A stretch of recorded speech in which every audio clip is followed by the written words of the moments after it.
Good Morning Business, le débat. L'autorité de la concurrence a annoncé 1,4 milliard d'euros d'amende en 2024. C'est très élevé. Alors cette question, est-ce que pour remplir les caisses, il faut faire des amendes, Jean-Marc Daniel ?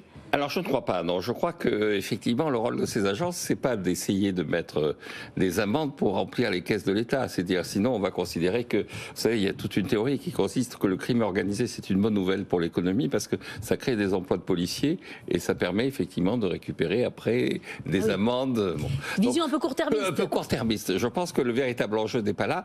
Et ce que j'ai trouvé intéressant effectivement dans ce 1,4 milliard qui a été récupéré par l'autorité de la concurrence, c'est le commentaire fait par Benoît Cœuré, le président. Donc je lis juste ce qu'il a dit.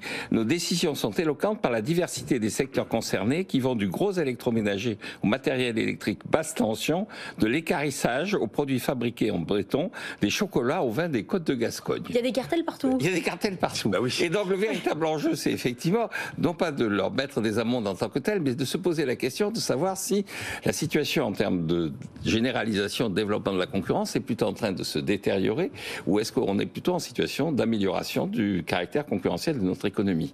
Je rappelle quand même que sur le plan théorique, la concurrence pure et parfaite, comme disent les économistes, les juristes emploient d'autres expressions, mais la concurrence pure et parfaite permet d'avoir le maximum de pouvoir d'achat et le maximum de croissance économique. Alors quand on regarde en fait ce que montre bien Benoît Cœuré là aussi, c'est que donc les amendes en question, le 1,4 milliard, il y en a un gros paquet, c'est 610 millions, 611 millions sur l'électroménager. À la suite, cartel du lave-linge. Le cartel du lave-linge, à la suite d'une enquête qui a commencé il y a une dizaine d'années. Et donc il y a tout un ensemble qui a commencé il y a une dizaine d'années. Et donc on peut considérer que ça n'est pas représentatif de la situation concurrentielle dans laquelle nous vivons.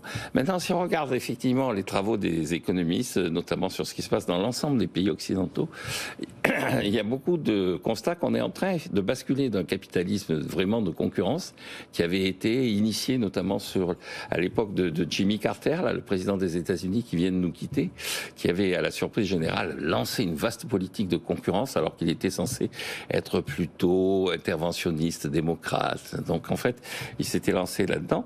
Et par rapport à cette période, il y a une espèce de recul au nom de la souveraineté, la concurrence est déloyale, et on est en train de basculer vers la réhabilitation du capitalisme de connivence, le crony capitalism, quand vous lisez justement ce que dit Benoît Cœuré, il dit un des vrais enjeux, va être de faire face à ce capitalisme de connivence. C'est un peu ce qu'a dit Joe Biden hier, en mettant des alertes sur la nouvelle ère Trump. La nouvelle ère Trump, effectivement, est très capitalisme de connivence. On va se mettre autour d'une table entre copains au lieu de se faire la guerre et tout ça.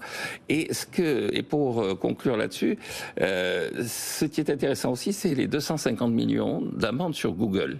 Donc il y a eu l'électroménager, il y a eu les vins de Gascogne, manifestement, les Côtes de Gascogne et tout ça. Bon, donc des secteurs. Mais sur Google, le critique et l'amende portent non pas sur le nombre d'intervenants et les ententes, ce qu'on appelle l'atomicité dans les conditions de la concurrence pure et parfaite, mais portent sur la fermeture que l'on fait du marché et le fait qu'on ne rémunère pas les gens qui sont donc les droits voisins, on ne les rémunère pas. Et donc il y a une forme donc là ça porte plutôt sur ce qu'on appelle l'homogénéité et l'égalité dans les conditions de la concurrence pure et parfaite. Oui, il y a un nouveau critère qui est en train d'émerger. Donc c'est pas le 1,4 milliard qui m'intéresse, c'est l'émergence de la connivence. Nicolas Dose, ce 1,4 milliard, il va où ? Il va où Dans les caisses de l'État. Oui. Il vient effectivement, plus de 600 millions, c'est électroménager, 400 et quelques millions, c'est l'électrique basse tension, et puis il y a les 250 millions. Mais c'est une ode à l'autorité de la concurrence que vient nous faire Jean-Marc, une ode absolue. Vive l'autorité de la concurrence. Alors effectivement, là on est en train de faire du rabot partout dans toutes les agences.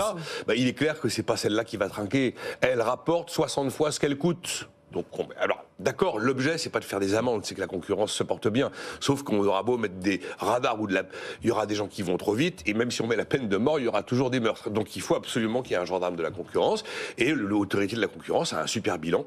Donc, vive le service public, vive les agences d'État, vive tout ça. Oui, pour respecter les 5 critères, comme le dit Jean-Marc, il faut lutter contre les pratiques anticoncurrentielles. Vous aurez toujours des pratiques anticoncurrentielles. Il faut avoir des des agents à la page des nouveautés pour effectivement se positionner par rapport à des business comme ceux de Google, qui ne sont pas des business d'entente. Là, Jean-Marc parlait des droits voisins, le fait que les plateformes utilisent finalement la production de la presse écrite sans payer, et donc on a mis en place des dispositifs pour que chacun ait son tribut.